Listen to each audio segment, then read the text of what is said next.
I never thought I would be the one to uncover the truth this way. But sometimes life throws things at you that you're not prepared for, things that shatter everything you thought you knew. It started one ordinary morning like any other. The sun was already hot by the time I stepped into the kitchen. The Arizona heat doesn't wait for anyone. But it wasn't the heat that caught my attention that day. It was something else. There on the kitchen counter was a pack of birth control pills. Now, let me be clear. I had a vasectomy 2 years ago after our second son, Liam, was born. Abby and I had agreed that we were done having kids. The decision felt right then. So why the pills?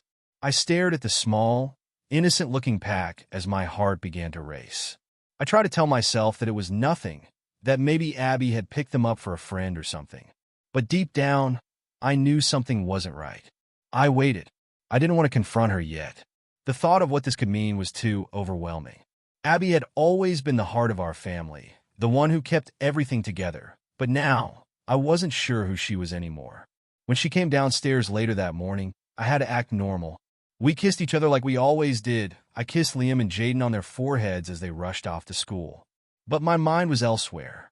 Every time Abby moved in the kitchen, I was watching her, waiting for her to explain herself. She never did. I wasn't sure what to do next, so I turned to my best friend, Lucas, who lived next door. We had always had a bond. He'd been in the military, and we'd worked together on several projects in the past. He could always be counted on for advice. When I told him about the pills, he didn't say much at first. He just nodded thoughtfully. "You think she's cheating?" he asked. I didn't want to admit it, but deep down, I feared that was exactly what was happening. Still, I had to know. I wasn't about to let this slide without finding the truth. I spent the rest of the day in a daze. I couldn't focus on anything, work, the kids, even the things I usually enjoyed. I kept replaying the moment when I first saw the birth control pills. The doubts in my mind turned into something darker, something that could not be ignored. By the time Abby came home that afternoon, I had made a decision. I couldn't just sit here and wonder anymore. I needed answers, and I needed them now. Abby was all smiles as she walked in, her usual warmth radiating from her. She kissed me quickly on the lips before heading toward the kitchen to start dinner. Everything about her seemed so normal. It made the pit in my stomach even deeper. I had to be careful, I knew that. If she was hiding something, I didn't want her to know that I knew. I needed to investigate, to gather evidence, before I confronted her. The next few days felt like a blur. I started paying closer attention to her every move, where she went, who she talked to, and most importantly, what she wasn't telling me. At first, it was subtle, things I could easily dismiss as coincidence. But then, I started noticing patterns. Her phone was always on silent. She never left it out when she was home, always taking it with her when she went to the bathroom or ran errands. I started looking for signs, anything that might point to the truth. One night, when she was in the shower, I grabbed her phone. I knew it was wrong, but I didn't care. I had to know what was going on. My heart pounded as I unlocked it, scrolling through her messages. It didn't take long to find what I was looking for. There, in her messages, was a series of texts between Abby and a man named Mark. The texts were flirty, full of inside jokes and comments that were far too personal for a married woman. My hands trembled as I read through them. The last message was the one that broke me. It was simple. "Can't wait to see you again tonight. I've missed you." I felt the blood drain from my face as everything I feared came rushing to the surface. Abby was cheating on me. The woman I loved, the mother of my children, was betraying me in the worst way possible. I put the phone down carefully and stepped away from the table, trying to steady my breath. My heart was pounding so hard it felt like it might explode. I didn't know what to do. I felt like the ground was slipping out from under me. But I knew one thing for sure. I wasn't going to let this slide. I had to confront her. But how? I decided to wait. I wanted to see if she would tell me the truth on her own. I wasn't sure if I could bear to look her in the eyes and ask, but I knew it was the only way forward. I didn't confront Abby right away. As much as I wanted to shout, to demand an explanation, something inside me held back. I needed more than just a text message. I needed the full picture. The next morning, I called Lucas. I didn't give him every detail, just enough for him to understand that I needed his help. Lucas was a steady guy, someone who didn't flinch in the face of chaos. I trusted him. "She's hiding something, Lucas," I said, my voice tight. "And I need to know what it is before I act." Lucas nodded, his military calm taking over. "All right, let's think this through. What do you need from me?" "I need to watch her," I admitted. "I need to see what she's doing when I'm not around." Lucas raised an eyebrow, but didn't argue. "Cameras?" he asked. "Yeah," I said, the word coming out before I even realized I'd been thinking it. "Hidden ones, just to see what's going on when I'm not home." Lucas agreed to help. We spent the next couple of days setting up small, nearly invisible cameras in key places around the house. The living room, the kitchen, and even the garage. I hated the idea of spying on Abby, but I hated the idea of being blindsided even more. Meanwhile, I also made the decision to get a DNA test for my boys. It felt like a betrayal of my own children to even question it, but I couldn't ignore the nagging thought in the back of my mind. What if Liam wasn't mine? Every time I looked at him, my heart twisted. He was only 5, too young to understand any of this. But as much as I loved him, I couldn't shake the thought that his bright blue eyes didn't quite match mine or Abby's darker features. I told myself it was probably nothing, just paranoia fueled by everything I'd uncovered. But I still collected a few strands of hair from his hairbrush and sent them off for testing, along with samples from Jaden. For the next week, my life felt like it was on pause. Every morning, I kissed Abby goodbye as she left for work, acting like everything was fine. I played with the boys in the evenings, helped them with their homework, and tucked them into bed. But as soon as the house was quiet, I sat in front of my laptop, watching the footage from the cameras. At first, there was nothing unusual. Abby went about her usual routine: cooking, cleaning, taking care of the kids. For a moment, I wondered if I'd been wrong. Maybe the texts were just a misunderstanding, and I was reading too much into things. But then, on the 4th day, everything changed. That night, I watched as Abby sat in the living room with her phone. She wasn't scrolling through social media or texting like usual. Instead, she was talking. Her voice was low, almost a whisper, but I could hear just enough to recognize the name. She kept saying, "Mark." "I'll see you tomorrow," she said softly. "No, Michael won't be home. He's working late again." The knot in my stomach tightened as I leaned closer to the screen. She was lying to me, and now I had the proof. But nothing could have prepared me for what I saw the next day. The following day felt like I was living inside a nightmare I couldn't wake up from. I had the proof now, the confirmation that Abby had been lying to me, and I didn't know how to deal with it. The evidence wasn't just her whispered conversations with Mark. There were more signs. She was clearly hiding something. I just couldn't grasp the full picture yet. That evening, I decided to confront her. I had to. The weight of the unknown was too much. I'd been waiting for weeks, unsure of how or when to bring this up. But now, I couldn't wait any longer. When she got home from work, I pretended everything was normal until she started walking up the stairs. I stopped her with just a single word: "Abby."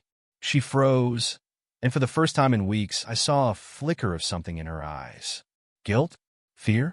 I couldn't tell, but something was off. "What is it?" she asked, her voice too casual, like she hadn't just been texting someone all day. I didn't waste time. "I know what's going on, Abby. I know about Mark." Her face went pale. Her hand gripped the railing on the stairs, as if she was holding on for dear life. "You've been lying to me," I continued, the anger rising in my chest. "You've been talking to him behind my back. What is this? Are you having an affair?" Her eyes darted around the room, clearly searching for some escape. She took a deep breath and finally spoke, but what came out of her mouth wasn't what I expected. "It's not what you think, Michael," she said quickly, her voice trembling. "It's just..." I cut her off. "Don't lie to me. I've seen the texts. I've seen the way you look at him. I've been patient with you, Abby. But this is too much." She winced, but then seemed to gather herself. "Michael, please, you don't understand," she began, but I could already feel my blood boiling. I wasn't going to let her spin this. "You're right," I said, my voice thick with bitterness. "I don't understand. You've been playing me for months. What do you think I am, huh?" She opened her mouth as if to argue, but nothing came out. I could see her trying to figure out what to say next, trying to cover her tracks. But she was too far gone. "I'm done," I told her, my words cold and final. I can't do this anymore. You're not the person I married. You've betrayed me." Her face crumbled then, and for a second, I almost felt sorry for her. But I couldn't forgive her. Not after everything I'd uncovered. The next few days were a blur. Abby tried to apologize over and over again, but her words meant nothing to me anymore. The trust we'd built over the years was gone, shattered by lies and deceit. I went to see a lawyer the next morning. I didn't know what I expected, some sort of magic solution that would fix everything, but I needed to be prepared. I couldn't let her take everything from me. Not again. The lawyer confirmed what I already knew. If we separated, I would get full custody of the boys. I wasn't about to let Abby drag them into her mess. That night, Abby came to me again, this time more desperate. She had nowhere to go, and it seemed like she was begging for some kind of mercy. "I know I've messed up, Michael," she said, tears in her eyes. "But I don't have anywhere else to go. I promise. I'll do whatever it takes to make this work." For a split second, I felt something inside me stir. A tiny bit of sympathy. But then I remembered the texts, the lies, the way she betrayed me, and I hardened my heart. "No," I said firmly. "I'll take the boys. You can stay here until you figure out your next move. But I'm done, Abby. I'm not doing this anymore." I was surprised at how much strength I had in that moment.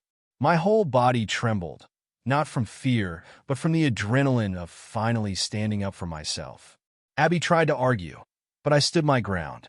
It wasn't the first time she had begged me for forgiveness. It wouldn't be the last. But this time, I wasn't going to let her manipulate me. This was it. I called Lucas later that night to let him know what had happened. He told me I was doing the right thing, that I couldn't keep enabling her. "You're not the bad guy here, Michael," he said. "You did what you had to do. It's not your fault." As much as I wanted to believe that, the guilt still gnawed at me. The situation was too messy, and the hurt I was feeling wasn't something that could be easily washed away. The next day, Abby and I signed the papers. We were officially separating. As much as it hurt to think about, I knew it was for the best. My mind was made up, but as I sat at the kitchen table that night, staring at the papers I just signed, I couldn't shake one thought. The DNA results. The days following the signing of the separation papers felt like they moved in slow motion, each one dragging on longer than the last. Abby was still in the house, hovering in the background like a ghost of the woman I once knew. Her apologies continued, and each time she said she was sorry, I felt a little less for her. But that wasn't the hardest part. No, the hardest part was the silence. The space where our relationship used to live, now just echoes of what it had been. I didn't know who I was anymore, or what the future held, but I knew one thing. I wasn't going to let this consume me. Not anymore. I kept thinking about the DNA results. It gnawed at me, but I didn't want to open that door. I was afraid of what I might find. And yet every time I looked at my son, Jaden, I wondered. I couldn't put it off any longer. On a Wednesday afternoon, while Abby was out running errands, I opened the envelope. The one that had been sitting on the counter for days, mocking me with its silence. The first few lines of the report were standard genetic markers, test results. I skipped through the technical jargon, not caring about the numbers. Then, near the end, I found what I was looking for. Paternity. 99.9% probability that Michael Everett is the biological father of Jaden Everett. It hit me like a punch to the gut. My hands trembled, and I had to steady myself against the counter. Jaden was mine, there was no doubt about it. But I already knew that. The next line caught my eye, and I felt the blood drain from my face. Paternity. 0% probability that Michael Everett is the biological father of Liam Everett. I blinked hard, trying to make sense of it. What? This wasn't possible. There had to be a mistake. I read it again, and yet the result was clear. Liam wasn't mine. For a long moment, I stood frozen, unable to move. The shock was so intense I couldn't breathe. My mind raced, trying to connect the dots. How had I missed this? How had Abby kept this from me all this time? Suddenly, everything came into sharp focus. The late nights, the distance between us, the way Abby avoided my questions about Liam's father. The guilt, the shame. It had all been there, right in front of me, and I had been too blind to see it. I felt sick. I needed answers. I had to confront Abby. I didn't care how. I didn't care when. I just needed to know the truth. As if on cue, the front door opened, and Abby's voice rang out from the hallway. Michael, She stopped mid-sentence when she saw the look on my face. I didn't even have to say anything. She knew. What is it? Her voice was shaky, defensive. She could tell the change in me, the way my whole demeanor had shifted. It was like a switch had flipped inside me. I was no longer the broken man, the one who had been clinging to the hope that everything could be fixed. I was the man who had found the truth. Liam, I said, my voice low and tight. Tell me the truth. Abby's eyes widened, and I could see the panic spreading across her face. What do you mean? What truth? The test results, I said, thrusting the envelope into her hands. You lied, Abby. Liam isn't mine. Her face went pale. Her fingers trembled as she took the papers from me, and she let out a shaky breath, her eyes never meeting mine. She didn't even try to deny it. She just stood there silent. I waited, my heart pounding in my chest. I needed to hear her say it. Finally, after what felt like an eternity, she spoke. I didn't want you to find out like this. The word stung like a slap to the face. Why didn't you tell me? I asked, the words coming out in a hoarse whisper. Was it just easier to lie? To make me believe I was the father? All this time, I thought we were a family. But now I know it was all a lie. Abby's eyes welled up with tears, but I couldn't bring myself to feel sorry for her. Not now. I'm sorry, Michael, she said, her voice barely a whisper. I never wanted to hurt you. Then why did you do it? I demanded, the anger finally rising to the surface. Why, Abby? Was it Mark? Was he the father? Did you sleep with him and try to pass off Liam as mine? She flinched at the mention of Mark's name. She didn't deny it, and that was enough for me. The truth was out, finally. She had been hiding it all along. I didn't mean for things to go this far, Abby said, her voice cracking. I thought I could just keep everything together. I was afraid of what would happen if you found out. But you never thought about me, did you? I said, my voice breaking with the weight of it all. You never thought about what this would do to me. Or to Liam. What about him, Abby? What about the life he's going to have now that I know the truth? Abby's face contorted with regret, but I couldn't find any sympathy for her. This wasn't just about her mistake anymore. This was about a child who had been caught in the middle of a lie. A child I had raised, thinking he was mine, and now that truth was ripped away from me. I'm sorry, Michael, she repeated, but the words felt empty. I never meant to hurt you. You did, Abby, I said, my voice cold. You've hurt me more than you could ever know. With that, I turned and walked out of the room. There was nothing left to say, nothing left to fix. The damage was done. The weeks after that confrontation were filled with legal battles, silence, and a growing sense of finality. Abby's confession of the truth should have been the end of it, but instead, it opened a new chapter of conflict. She had gone quiet for a while, and I hoped that maybe she would finally accept what was happening and move on. But I was wrong. One morning, a letter arrived from her lawyer. I opened it with dread, and my stomach sank as I read the first few lines. Petition for child support and spousal maintenance. Abby, despite everything, was now asking for money. She wanted financial support for both Liam and Jaden, even though I had never been Liam's father. She demanded that I pay spousal support, arguing that she had sacrificed her career for the family. And now that we were splitting, I was responsible for maintaining her standard of living. My blood ran cold. After everything that had happened, her betrayal, her lies, she still had the audacity to ask me for money. It felt like another punch to the gut. I immediately contacted my lawyer. We went through the paperwork, and I made it clear to him that I was going to fight this no matter what. I couldn't allow Abby to manipulate the system like this. The court hearings dragged on for weeks. Every time I showed up, I had to sit across from Abby, her face now a mask of forced calm, pretending like she wasn't the woman who had torn apart our marriage. It sickened me. I kept thinking about how she had betrayed me, lied about Liam, and now she was trying to take even more from me. My lawyer and I presented the evidence. Absolutely everything, including the DNA test that proved Liam wasn't mine, the proof that Abby had been unfaithful, and the fact that I had been providing for the family for years. But Abby's lawyer had a good strategy too, playing on her victimhood claiming she had been emotionally hurt by the divorce and deserved to be compensated for her sacrifices. The turning point came when Abby, in a final desperate attempt, tried to use Jaden as emotional leverage, saying that I was abandoning him. That's when I snapped. "I've never abandoned Jaden," I said, my voice shaking with barely contained anger. "And I'm not abandoning him now. But I'm not paying for the lies. I'm not paying for something I didn't do." The judge took a moment before responding, clearly understanding the complexity of the situation. In the end, it wasn't Abby's claim of victimhood that won her the case.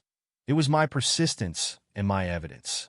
The judge ruled in my favor and stated that Abby was entitled to a minimal amount for spousal support, but not nearly what she was asking for.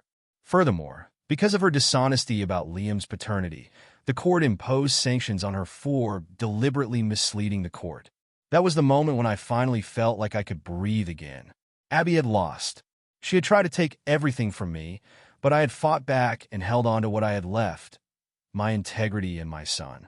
The aftermath of the trial left me drained, but there was a new clarity in my mind. I had been through hell, betrayed, lied to, and dragged through an emotional and legal battle. But I had survived, and I wasn't the same person anymore.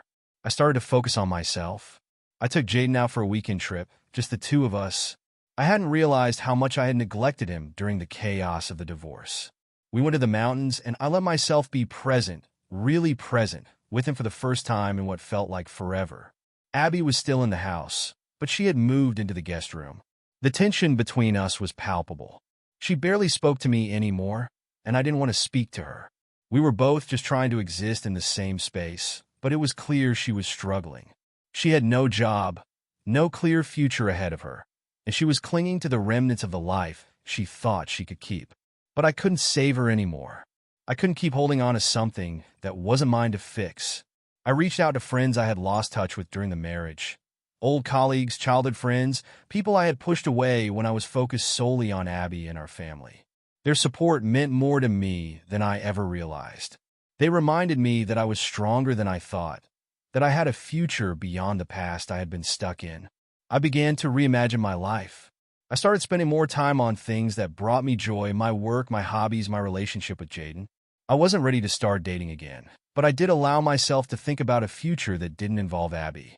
I also realized that, despite everything, I wasn't angry anymore. I had no room for hate or resentment in my life. It had taken me a while to get there, but I understood now that Abby's mistakes weren't mine to carry. I had to let go, for my sake and for Jaden's. Months passed, and things slowly began to settle. The tension between Abby and me remained, but it was quieter now. She had found a part-time job and was trying to rebuild her life.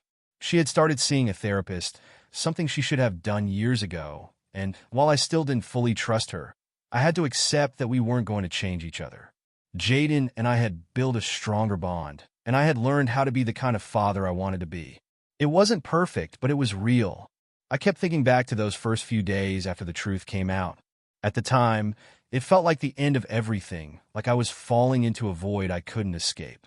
But now, looking back, I saw it as the beginning of something else, something better.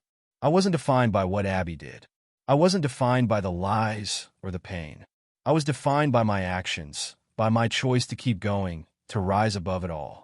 And for the first time in a long time, I had hope, not for Abby or for the life I thought I had, but for the life I was going to create for myself and for Jaden.